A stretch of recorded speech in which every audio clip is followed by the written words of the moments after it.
Hello, and welcome back to the Turn by Turn podcast. Joined with me, as always, is Chris. How you doing? I am doing great. It's been a while since we've been able to record, so I'm very happy to be back. I know, I'm excited. I just had a pop-up on my phone that tells me how many hours I used my phone. And it tends to be one of the more depressing notifications I receive because I'm always like, it was that much time? I have that for my laptop and definitely have that same thing. It's like, remember to turn that off just to help yourself feel better. But today we're going to feel better because we're talking about a fantastic game. We are talking Lord of the Rings, The Third Age for GameCube, Xbox, PlayStation 2, and maybe PC as well. But I think it's just those three. And sort of Game Boy Advance, apparently.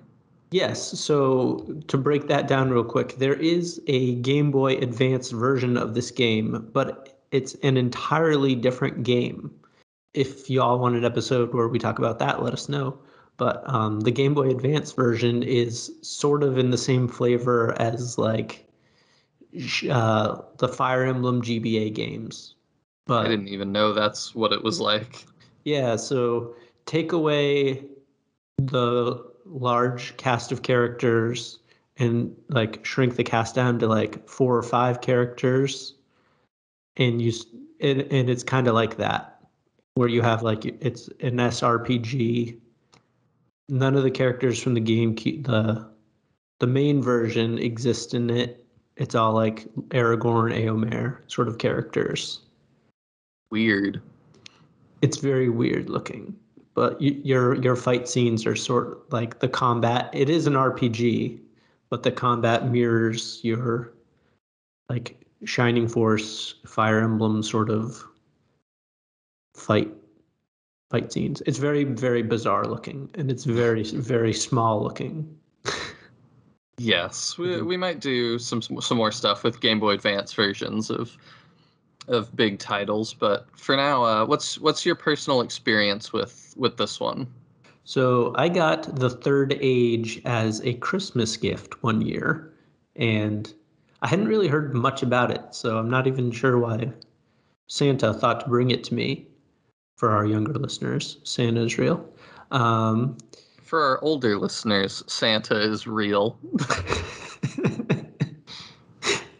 So I remember getting the game and being excited to try it out because I love Lord of the Rings in general. I'm not a massive lore person. I couldn't tell you every little thing there is to know about it, but I do love the series and the movies or the first 3 movies, not the Hobbit movies. But that's a different discussion for a different podcast. So I put in the game and immediately fell in love with it. There were a couple it's very classically RPG with your menus and your items, and it just always struck me as a really cool game, which is why we're choosing to talk about it. How did you get introduced to the game?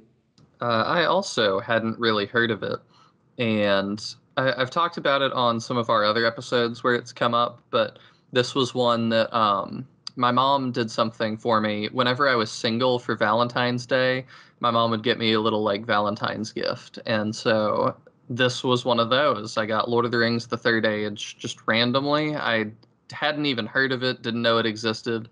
She just saw it in a store and was like, Chris would like that. And so I ended up playing through that on Valentine's Day, which sounds pretty depressing, I guess. But when you're younger, I stand by that you don't really need a Valentine always, That's how I got introduced to the game. And I remember, too, when I first opened it, seeing that it was on 2 discs, because I had the GameCube version. Just seeing that it was on 2 separate discs, I was like, oh my goodness, I am in for an epic adventure that cannot be contained on a single disc. I remember seeing the 2 discs and kind of wondering if it was 2 separate games. Because in my head, I didn't connect, and just kind of pick up the file from the memory card of the first disc and carry it over. So I remember being a little confused about that.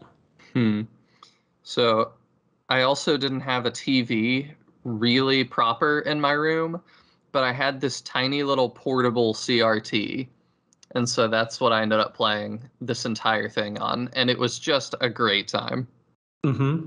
I still love watching like older movies and stuff on that. It's got like the built-in VCR. Oh, does it? Yeah, it's great. It's a great little like retro thing to me. It's funny. Someone was asking me where they could buy a DVD player the other day, and like I couldn't really think of anywhere that would still have them other than like the internet. Could go to like Best Buy probably. Yeah, maybe you might be able to get like a combo like Blu-ray player at this point. But I digress about random things like that.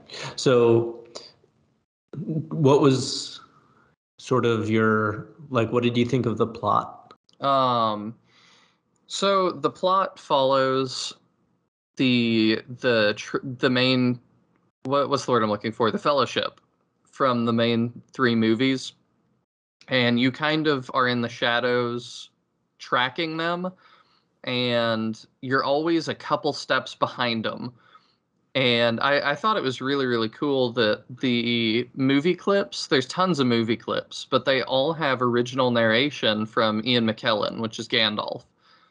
And I thought it was amazing that they put so much effort into that because like he narrates so many more hours of story. And, like I'm really surprised they got him to do that. Either that or they got a sound alike that sounds really, really good.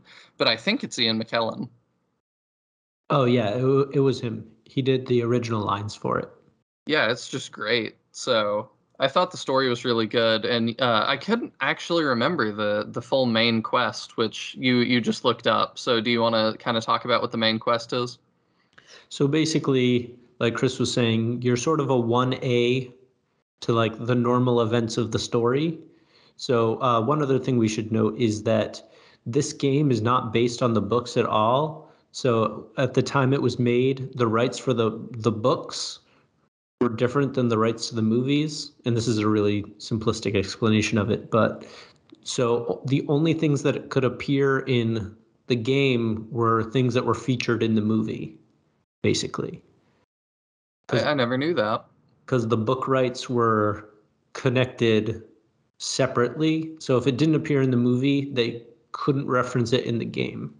So early on in the game, you run into the trolls that Bilbo has turned to stone. So like that's referenced in the movie, so they were able to use it. But like characters like Tom Bombadil from like the very first part of the Fellowship book weren't able to be referenced or used in the game. It very, very closely follows the movies, in short. So the basic plot is that original member of the actual Fellowship, Boromir, is sort of tasked with getting the ring and delivering it to our main character, a Gondorian named Barethor, whose goal after he gets the ring is to deliver it to Saruman. And so you start in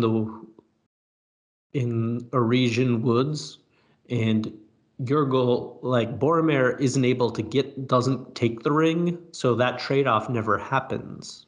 Got spoilers for Lord of the Rings: Fellowship of the Ring. I know, a 20-year-old movie at this point.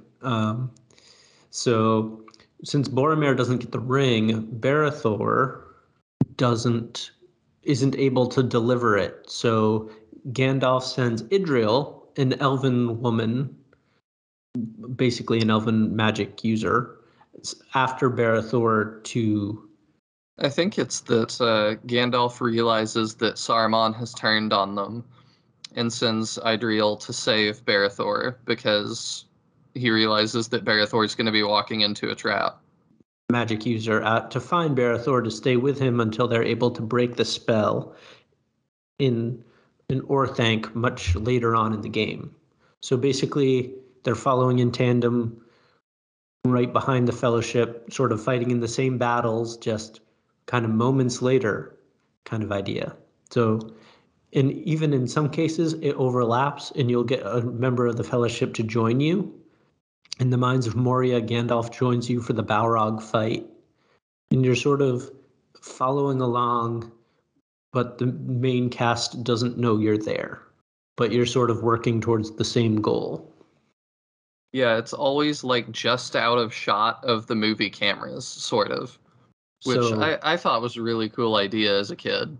Because I really liked, at this point, I was reading a lot of like the Star Wars expanded universe, and it's a lot, those stories are a lot of that. Like, oh, this guy walked through Tatooine, was on Tatooine and walked through the shot like one time.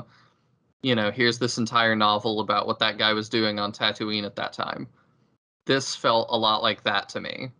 That it was like, here's all these things that easily could be canon and could have happened. And you'll never know if they did or not because it's always just outside the shot. and I think it also like builds out the world a little bit more because you have other characters and storylines that are happening at the same time. It's kind of like in our Radiant Dawn episode where you're saying the world continues moving for the characters Yeah, even after there's like the big event of Path of Radiance. Like they continue living. Like there's more happening in Middle Earth than just the Fellowship going. yeah, for sure. And we talked about right before we started this that uh you know, I think some of our younger listeners might not even remember that, or might not have even been alive during this time, where this was the golden age of Lord of the Rings games. Every single year, there were multiple great games coming out. I'll go through the list just real fast, just to run down some of them. So starting in 2002, we get the Fellowship of the Ring game, which I didn't get to play. And then we get War of the Ring, which I also didn't get to play. Then we get the Hobbit game, which was kind of this cartoony, more platformer puzzle game. But Daniel said he liked that one a lot. Then just kind of going in order, we get the Two Towers game, which was an awesome like hack and slash. Then we get Return of the King, which is, as Daniel was told me off air, one of the best games of all time, especially for co-op stuff. Mm-hmm. Then the year after that, in 2004, we get The Third Age. The same year, we get The Battle for Middle-earth, which is an RTS game, kind of like Age of Empires for Lord of the Rings, and it was absolutely amazing. Then we get Lord of the Rings Tactics the year after that, which is like a strategy game, kind of like Fire Emblem. Year after that, we get Battle for Middle-earth 2, which was also a great game, another RTS. And its expansion, The Rise of the Witch King, which I super miss expansions, by the way. Then we go 3 years and we get Lord of the Rings Conquest, which was made by the people that made Star Wars Battlefront, Pandemic, the original Star Wars Battlefront. And that game was terrible, but it was still a lot of fun. Mm-hmm. Then we get Aragorn's Quest, which I never got to play. And then we kind of start petering out there, like with War in the North, which was another one that I didn't think was very good, but it was still a little bit fun. Then we get the MOBA, like Guardians of Middle-earth, which did terrible. The Lego games, which are always a little bit of fun, at least if you like the Lego games. And then that takes us up to more of what I'd call the present era with things like Shadow of Mordor starting that. Mm-hmm. So I feel like they sort of pop them out every once in a while now, but there's not like a lot of marketing put into it. There's some sort of vaguish idea, and to not to date the show too much, but there's some vague notion that Amazon is creating some sort of Lord of the Rings something that Yes, they which randomly I'll advertise. I'll go on the record and say I have very little hope for that.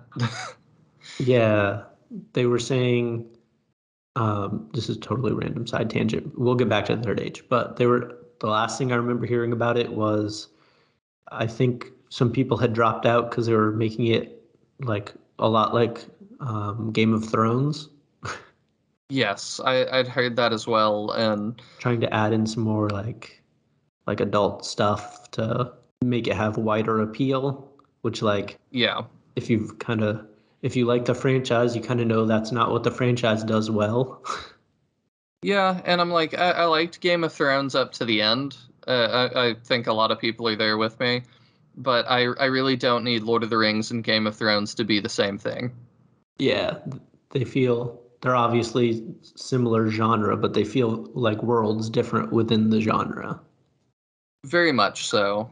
And I think the point of the tangent was just to like, I was trying to point out that um, we are not in the era where there is 1 to 2 good Lord of the Rings games coming out every single year anymore. It's just definitely not that. So But that there was a time where that was the case. like 2000 to 2010 is sort of the golden age of Lord of the Rings stuff, I think. I think so, and I still have hope that like we can enter into another great era of that. To date myself even more, when you booted up games like Lord of the Rings, The Two Towers, The Third Age, or Return of the King, it opened with this sting, like this opening little theme that said like EA Games challenge everything, and whenever that like little sting played, you knew it was going to be a great game. Yep. I Like remember EA used to be it. I remember that because most of the games I would play would be EA games. Not particularly on purpose, just from games I picked that would have the logo in the front. So I like didn't know when I was younger much about like game design teams and stuff. So it Yeah, was I like, didn't oh either. yeah, EA games are great. And then I haven't really played an EA game since. So Yeah, definitely not the case anymore, but there was a time that they were the gold standard. mhm. But back to the actual third age. Um, so we talked about the plot some. Let's jump into some of the characters along with the plot. So you start with Berethor and Idriel, and you actually start the very first fight is with some ring wraiths, which I found really interesting. Perhaps a bold move to start off the game with a fight where there's no way you can win. Yeah, I thought about checking into like if you hack the game or something and you actually do win that fight, what happens? But I think they just have it where you can't damage them. I think so. But I remember being kind of knowing that that's like a trope that games use now. Like it doesn't phase me, but that was the first game I had played where you're defaulting to lose a battle. And I remember being like so surprised by it, which Yeah. speaks to how naive a gamer I am. But I mean, I'd say it's pretty shocking that, level 1, I'm like, oh, I'm gonna fight some goblins and some little orc underlings, and it's like, oh, there's ring wraiths. Okay. yep. And of course, they annihilate you. But Idriel chases them off. You continue your little adventure, and you eventually find a guy being attacked by wargs, and his name is Elagast, and he's a is he a ranger as well? I guess, Basically, yeah. and that's your archer, and you can have 3 characters at a time in your party. Well, in your active roster. And something I liked a lot that just made a ton of difference to me was the overworld adventuring portions. You can choose which character you're running around as. This is just like such a small thing, but the theme for me, like the role playing actually of it, that helps me so much that I can like run around as Elagast or Idriel if I want to. I remember Elagast was definitely my favorite character. Like how like cool is it to be like hunting like wargs, which are for those who don't know are like wolves basically. He's just like laying on the ground pretending to be dead, so they'll like come like eat him, and then he kind of just like flips up like almost like Matrix style and fights them. Yeah, for sure. And then you continue on your route and you go through Moria and you meet up with Hadhod, which is a little dwarf. And this is where I feel like I should ask, are you aware that this has a multiplayer function? Yes, you could do two player, I believe. Okay, did you ever do that? No, Ah, but I. I actually did. Oh yeah. Yeah, my little brother at times wanted to play with me. And I think this is a function that should be put into a lot of RPG games because it just works. It's not particularly great, but the fact that it says two player and I can have my brother do anything with me, like it's nice that it's an option. So the way Hmm. that that works is you toggle on two player mode and certain characters become relegated to the other player. So I think it's every other character. So Barathor is player one, Idriel is player two, Elagast is player one, Hadhod is player two. And it continues on like that through all the characters you get. And the other player gets to make all their in battle decisions and stuff, gets to equip them with armor, gets to change their stats, and do all that. You could totally achieve the same effect by just passing the controller and letting somebody else take control of a character, just passing the controller back and forth. And I've done that as well for several games. But it is really nice for you to both be able to hold your own controller. And then, like on the overworld, when you're exploring, if I choose Idriel or Hadhod, that now would hand it to my little brother to run around on the overworld. That part of it, I think, is actually pretty cool because a lot of RPGs are your individual gamer experience. Yeah, just the fact that there is an RPG like this that has a co-op option, I really appreciate. And to me, that's also kind of what Lord of the Rings is about. Lord of the Rings is about journeying with other people and journeying with your friends. So to me, it kind of makes sense that that's in here. Or not your friends, as we'll get into probably in the second half of the episode. Oh, Dun dun dun. So after Hayhod, we Hadhod. what did I say? Oh, Hey, oh yeah. hey, Hod. uh, you get Morwen, who is a spoiler, I guess, but a Gondorian woman who lives in Rohan, who is banished to Rohan. Yeah, And and the then way you meet her is great too. You're like running through the kind of orc invasion of Rohan, and you see her. It kind of reminded me of the movies after they start abandoning the cities and stuff. It's the orcs starting to overrun the cities, and there's still some people there, and Morwen is defending one of the cities. and then after that, you get a name I'll also probably butcher. Uh, Eodin. I think it's Eodin, Eodin. Okay. but yeah, I have the least experience with him being the last character you get. Mm-hmm. I always thought he was super cool because he's one of the writers of Rohan, isn't he? He's sort of a Riders of Rohan deserter. Yeah, but he's your only spear user, which made him really stand out to me. Mm-hmm. He was one of my favorite characters too. So my normal crew that I would roll with would be Eodin, Elagast, and Hahad. How about you? Mine was Barathor, Eodin once you actually get him, and Elagast. So the so part of the game is there's this love triangle between Idril, Morwen, and Barathor.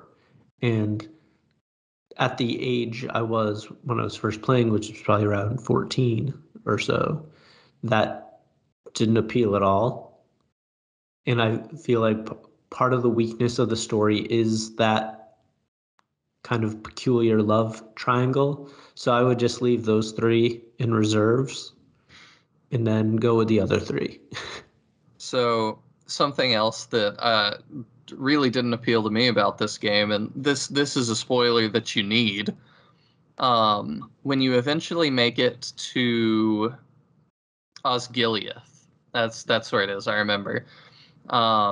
You actually get to play through like the invasion of Osgiliath, where the orcs are coming in, and um, in the movies, Frodo and Faramir are there, but a ringwraith riding one of the fell beasts, the giant dragon or wyvern-looking things, snatches up Idriel, your elven magic user, and drops her by herself. And this is an immensely important moment, so I knew I had to cover this.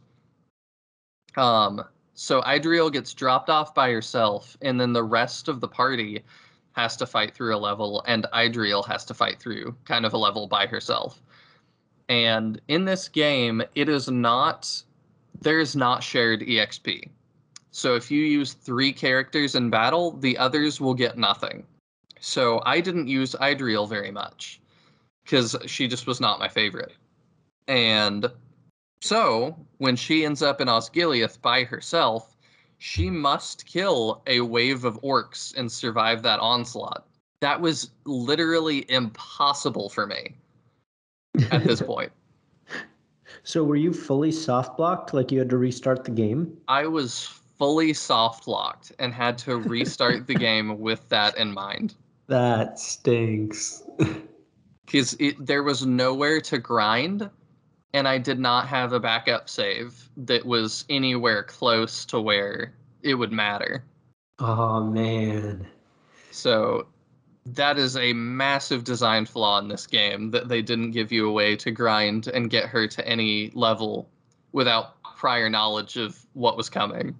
If you've watched the movies, you know Osgiliath happens pretty far in. Yeah, that's second disc, definitely. So that stinks. Because the first disc wraps up around the end of Moria, I believe. Yeah, I think you're right. But But yeah, that definitely felt pretty bitter. I don't think I was ever soft blocked to the point that I had to restart. So I'll tell you about this one battle, and then we'll probably cut to break and come back and get into some more of the battles that we liked and stuff. Sure. But in Helm's Deep, there is a battle where you're battling the orc that drops the bomb in like the wall and blows up the wall. I can't Yes. remember the specific type of orc that is. It's like an Uruk-hai berserker. Yeah, the Uruk-hai Berserker. So It's you're got battle. like the crazy mask on. Yeah, the crazy mask and like the flailing sword. So as that fight continues, there's a battle on a stairwell, like Oh, right I outside. remember this. Yeah, right outside of like the main sort of final temple where they lock themselves in. And regardless I think I must have done that fight without exaggeration probably about 20 times. And I remember getting like so frustrated, like I put the game down for a while. Like I just did not think it was possible. And this was before kind of the age of looking things up on the internet to like kind of get like hints and help. We'll get into more of the menus and the UI of it all, but the turn meter is on the side. And I remember like I couldn't get turns. There were like literally like the next 10 attacks were all the berserkers. Yes. And I think you're not mentioning this battle comes at the end of like a whole chain of battles. Yes. Like you fight just one after the other after the other after the other. I don't even remember how many there are. But so even after you fail it, you have to play through so many battles to even get another shot at it. Yep. Exactly. And I remember thinking to myself that I was like, this was another one that, like you said, you weren't looking things up on the internet yet. It just wasn't that time. But I remember thinking to myself, like, am I doing something wrong? Because there's so many battles in a row here that, like, am I supposed to be retreating with them or something? Like, should I have already retreated? Am I supposed to be fighting this many battles? I remember like I'd get so far in it and like if I hadn't died, like I'd turn the TV off, like I wouldn't shut the game off. Like if I had to go, Yeah. like there's no safe state for that part. So like I just turn the TV off and come back later. And probably it's not that long, like where you would need to do that much today.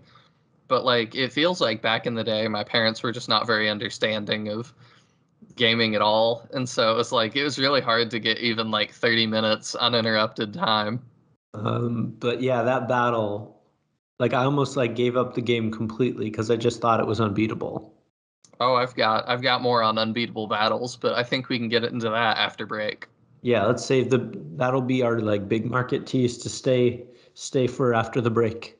All right, so we'll cut to our break and we'll be right back. Bye.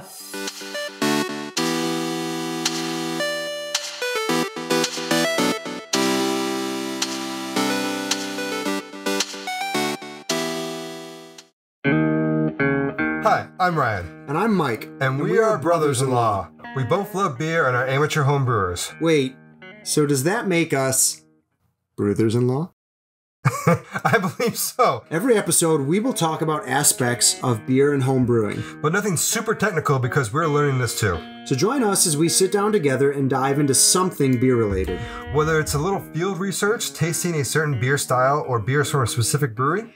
Talk about our experiences brewing beer at home, including our own solo brews, as well as themed competitions we'll set up along the way. We will also talk about some of our favorite aspects of brewing, like hops, extra ingredients, building our brew cave, and more.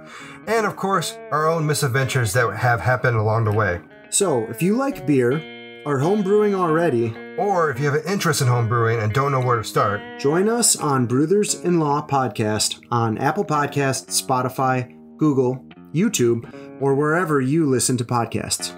And make sure to follow us on Twitter at Brothers-in-Law and check out our website, brothersinlaw.com. Cheers. Cheers.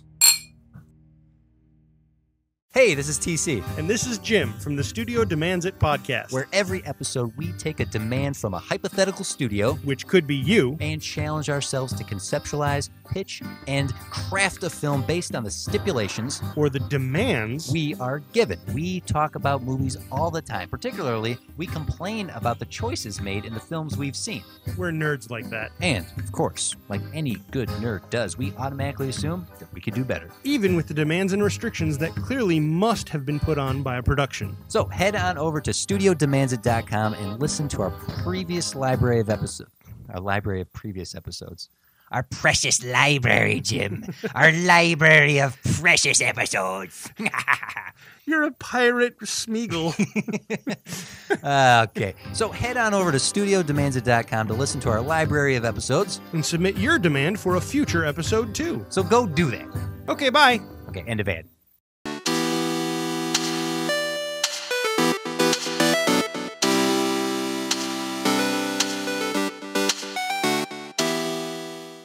All right, and we are back from our break. And as Chris teased, you has some tougher battles for us to talk about. Yeah, so another one that I thought was just unbeatable was the final battle in the entire game. Really? Okay. Yes, I thought the ending was actually a little bit clumsy. So the plot, I don't totally remember. I think it's after like the battle in Gondor or something, you just get whisked away to fight Sauron. And I remember just being like, they ran out of time and we're just like, the end. Mm-hmm. Which was disappointing, but whatever. I think that's part of the issue with having it follow the main story, that like they can't have them destroy, like the Third Age party destroy the ring. So like they kind of have to think of something for them to do. Yeah, So, I like- just didn't like that. Like you're whisked away to fight Sauron on his tower. It's not like he's been reforged or something. You fight the giant flaming eye. Yeah, which I think like there's no way that crew would be able to defeat Sauron. No, and this is sort of where I was kind of like, there's things that are not that make this story not canon, and I feel like it wouldn't take much to fix it. And so I was a little bit irked that they didn't. Like the final battle, I think should have just been should have been against some other like giant orc or something they created that Yep. maybe resides in Mordor that they could have been dealing with. Another thing that made it like non-canon was that you fight the Balrog with Gandalf before he falls. But I'm like, you easily could have just made him fall and then have him like, I love the idea of him battling through Moria, because the movie depicts that battle as taking a very, very long time. So he could be fighting the Balrog, and then our party could happen upon him and help him. But they didn't go that route. Yeah, which I think is, like I was saying, just the blending of the stories, like, works until it doesn't. And that is the point where it just didn't. Yes, but anyway, the final battle, I struggled with a ton, and then I actually do remember I did have to look something up on like game facts about this because the final battle was so hard. It felt like I could not even win. Mm-hmm. Like it was so difficult. There was just no way that you were supposed to be able to win. I'm trying to remember, is the final battle with Gandalf, do you get like an extra character for that? I'm trying to remember. I don't think so. I don't think so. I can check right now. Yeah. I've got the long play up. Let me see. Because I was able to do the final battle. Like I got through and I hear Gandalf saying your tale has hardly begun, but I don't remember too much about the fight. The only fight I remember having difficulty with is, like I was saying, the Helm's Deep one. So the thing that I looked up, actually let me finish checking this real quick. It seems like you fight a lot of ring wraiths right before, and you get Aragorn to help you with that. Yeah, so you do that, and then like there's very little plot. You just get whisked away to fight Sauron, the Giant Eye. And no, it's just you three. The advice I got from the internet, from GameFAQs or whatever, was like, all those items you've been sitting on and not using the entire game, use those, and then you win. And I was like, oh, okay. So, yeah, he uses an item called Morgul Decay, and its ability is removes a foe's armor entirely. So you just are, like, taking away your opponent's defense stat. I don't know why that's an item, but you just use one of those, and then the whole fight becomes super easy. It's like in Radiant Dawn when you were saying that you can beat the Black Knight with really easily with a hammer. Yeah, just with a hammer. It's very much that I'm like, why does this work? And like, why is Sauron not immune to stat deboosts from items and things? Like, it's just really weird. You'd think a boss would be immune to that, one, and then two, you just wouldn't think it was absolutely completely necessary, but apparently it kind of is. Yeah, I think I don't mind that because, like, usually, especially in JRPG or like RPGs in general, it's there's sort of like each boss has its own like gimmick, and like once you figure out what that gimmick is, they're pretty easy to beat. So like it kind of fits that. I guess ideally your final boss wouldn't be defeated with like an item you get from a chest later on. But yeah, that you may or may not have. I know in a lot of RPGs you get the sort of the Master Sword, the Binding Blade, Durandal, like one of these like majestic weapons. In the Third Age you get item management. Yeah, it's a little bit weird. But I wanted to talk about, too, some of the other just gameplay things that I really appreciate. So I talked about before as well that you can run around as any of the characters. Mm-hmm. Something that is super important to the roleplay aspect to me is also that when you get new items, I've been on the record before saying characters are exciting to me. Items are not exciting. Mm-hmm. The Third Age makes items exciting. Definitely. The character models look fantastic, and every time you get any piece of armor, it equips to your character and you can see it. For every single piece of armor. We're not just talking about like kind of like your top, your bottom, your helmet sort of thing. Like your greaves change, like every little piece of armor changes. Yes. And I remember like going into Moria, I got like an Uruk-hai sword, and I just remember thinking it looked so cool because its stats were great. It was one like I think I found off the beaten path. And then so I've got like Barathor, this Gondorian ranger, running around with this bloody Uruk-hai like scimitar. And I just remember thinking like, this is so cool. Yep. Totally agree. That's definitely one of the best parts of the game because it does, like, I remember getting like the main Gondorian armor, like the sort of like the very silver armor that's like not super cool looking, but it felt cool that you got to equip it to Barathor. And then Elagast, who's basically sort of your like Aragorn type, gets sort of the Aragorn uniforms throughout the game. One of the only games that has ever gotten me to really care about finding items and equipping them and stuff, because I just want to see how cool I can make my characters look. And it was fun getting the Rider of Rohan armor for Eodin. Yes. and like Gimli's helmet for Hahud, and just very cool to be able to upgrade everybody. Very much. And this leads to into deeper theming, I think, with just the immersion in the roleplay stuff, which you might have gathered at this point, viewer or listener, is a very big thing for me. I like games that can immerse me really well, and this one did a really good job, despite not even having the best story. So another way they did that was sound design. The music is fantastic, and outside of just music, the actual sound effects used for things like hitting something feels so satisfying. Oh yeah, they put a lot of effort into like the sword clashing, like the magic casting, the arrow slinging, like all of the sort of like diegetic sounds that you just sort of hear in nature. They really, really kill it. Oh yeah, anytime Berthor swings his sword at anything, just the chunky hit of it sounds so good. Like, I was excited every single time to hear it. Mm-hmm. And then Elagos, like, shooting an arrow, like, you hear him, like, the weight of the arrow as he draws it back. Like, you can hear the string pull back and, like, strain under it. And then when he fires the arrow, like, the thunk that it hits with is so good. Mm-hmm. I think, like, overall, the production value is really, really strong for the game, in that you could probably release it today and it would hold up pretty well. Yeah, I think graphically people would have some issues, but other than that, Mm-hmm. Like, it might be a little dated, but like for that like range of like other graphics that were coming out, like our like Path of Radiance, like that like was 3D but pretty sort of like stylized. Yeah.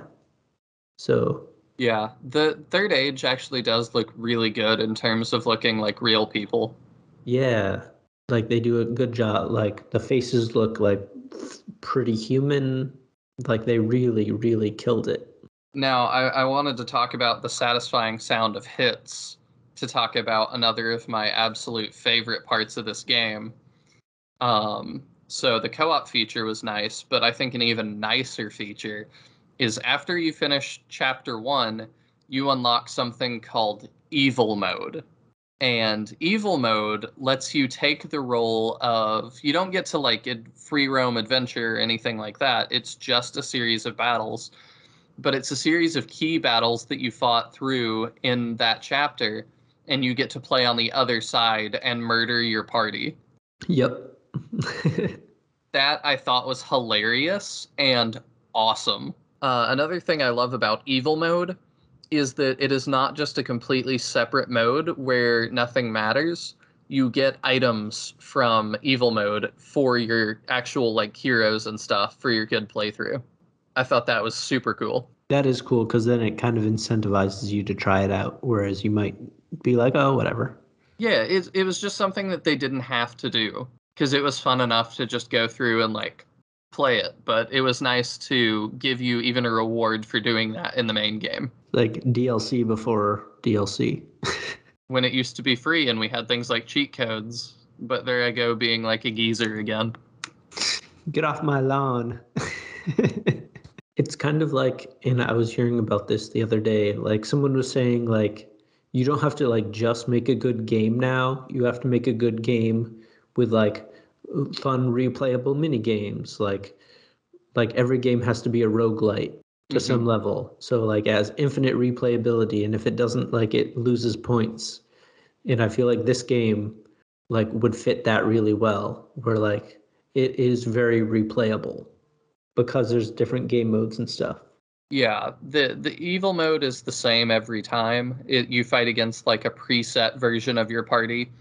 But I thought that was really neat too, in that whoever made those presets did not have the same ideas about their party that I did. And so I would be going against totally different builds of characters, or totally different characters. Like some, I didn't use Idriel very much, which obviously resorted to me getting soft locked. but they were using Idril and they were using Hadhod, and they mixed it up really well.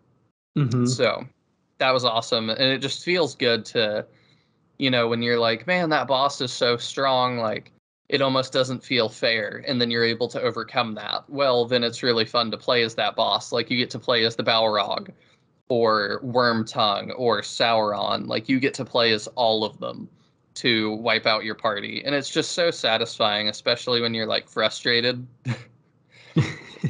Like, let's say I finish off a gaming session and Barathor, like, misses a really important hit on, like, that Berserker orc in the Helm's Deep fight, and I'm like, Barathor, I'm so mad about it. I can just switch over to evil mode and do a quick couple rounds of that and kill Barathor if I want to. Yep. And I think it was also fun that they're like fully like realized characters.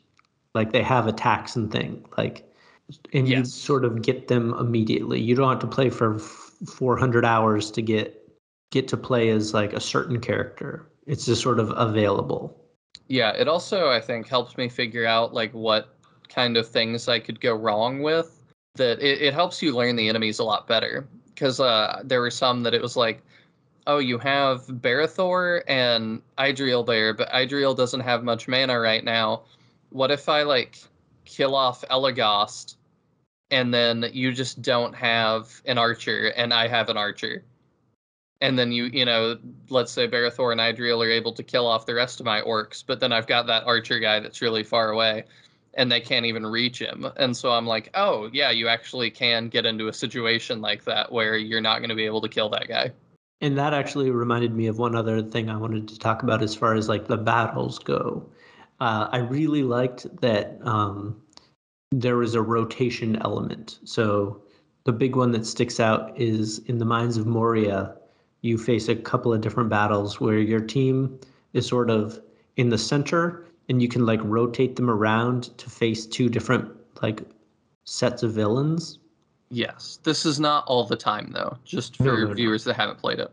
It's just like a couple of different battles.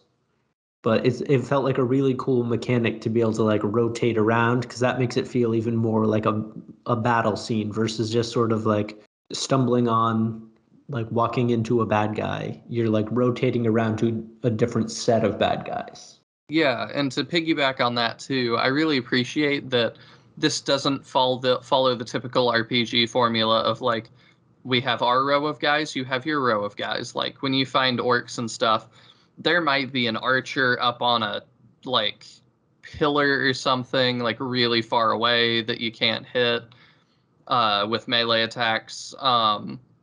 There might be like orcs across a chasm or something. Like you find them where you find them, and then the terrain makes sense with where you are. Yeah, we didn't even go into how you get into battles. So I thought this was a really, really great concept. And it helps with my immersion in that there are no random battles exactly. There's still some sort of random encounters, but the way they do it is you have like the Eye of Sauron as a little icon on the top right of your screen, and the brighter his eye glows, the closer you are to a random encounter. And so sometimes this is like just you running around increases it, things like that. But a little bit more when it's going to happen. And I was like, this makes sense, because you would see orcs coming.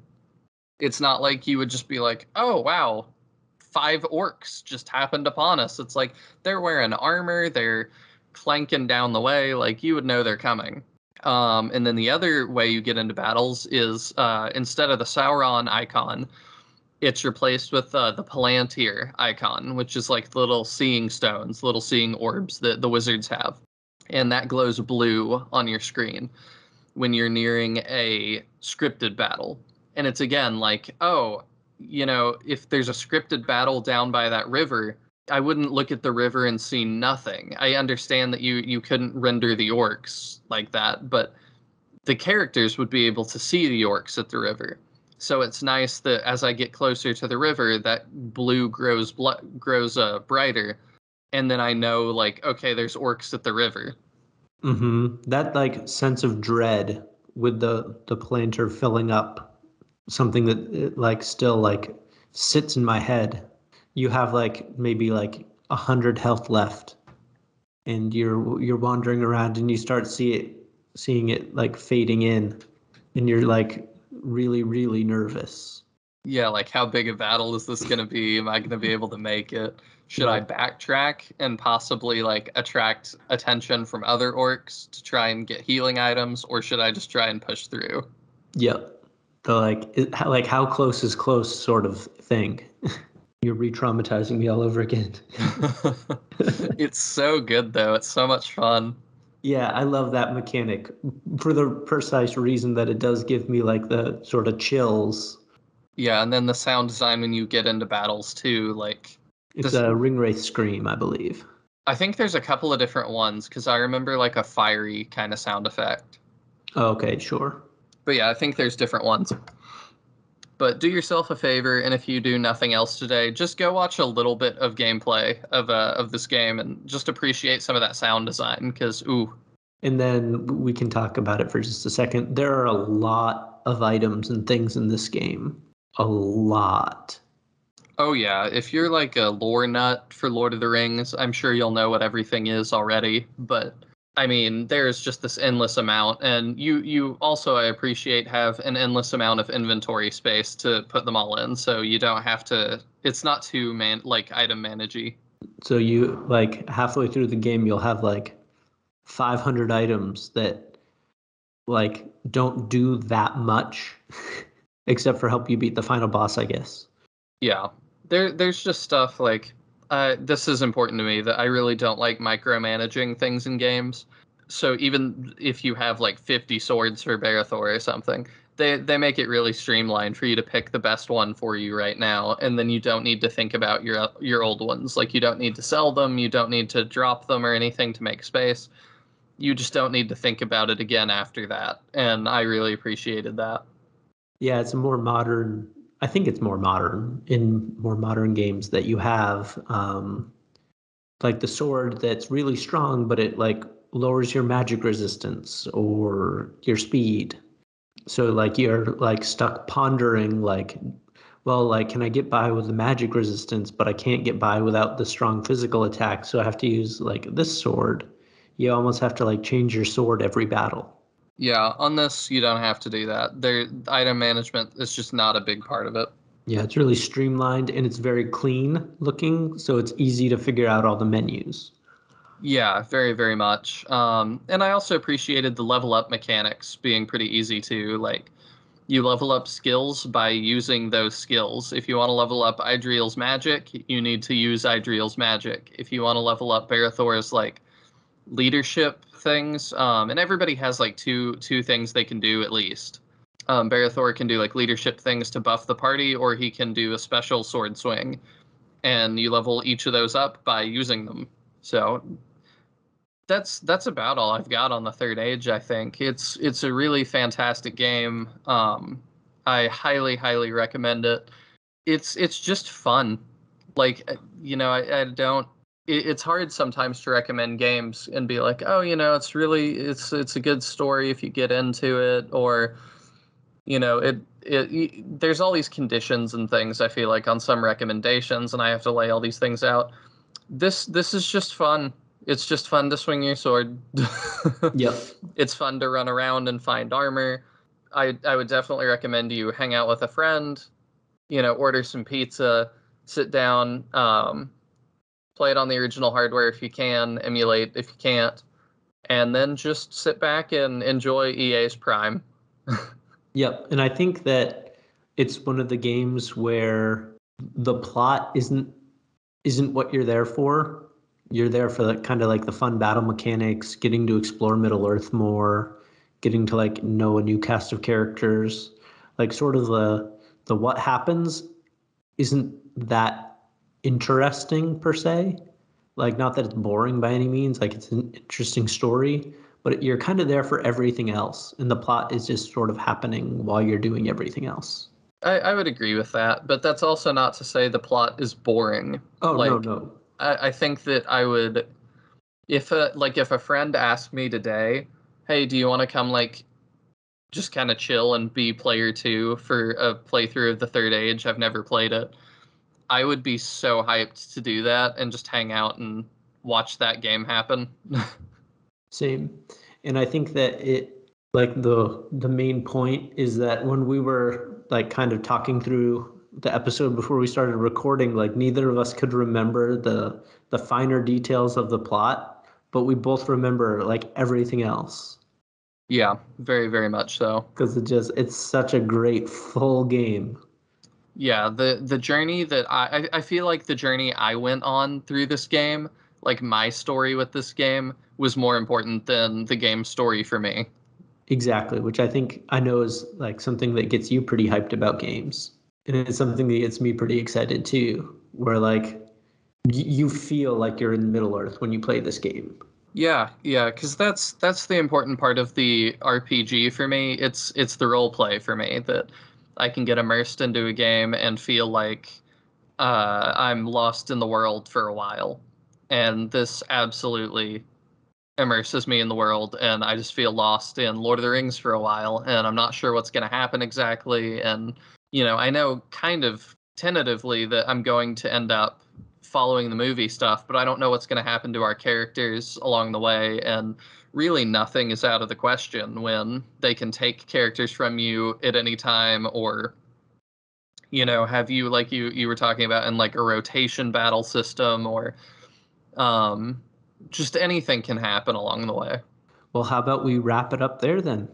I think that's a good spot. Make sure to let us know on the Twitter at Turn by Turn Podcast what your favorite Lord of the Rings game is, and if you liked the Third Age. And if you're like excited and want to hear us talk about the GBA one, let us know and we'll try it.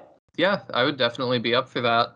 Because I know a little about it from like researching it, but don't think I've really played it. All right. Thank you, everybody, for listening. Chris said where you can find us on Twitter at the Turn by Turn Pod. You can find us wherever podcasts are sold. I guess Spotify now does rankings. So if you would rank us on Spotify, that would be great if that's where you listen to us. Or give us a nice 5-star review on Apple Podcasts. We'd really appreciate it. And next week we have a cool interview for you guys. So we hope you'll stay and check that out too when it drops. Thanks, everybody. Bye. Bye.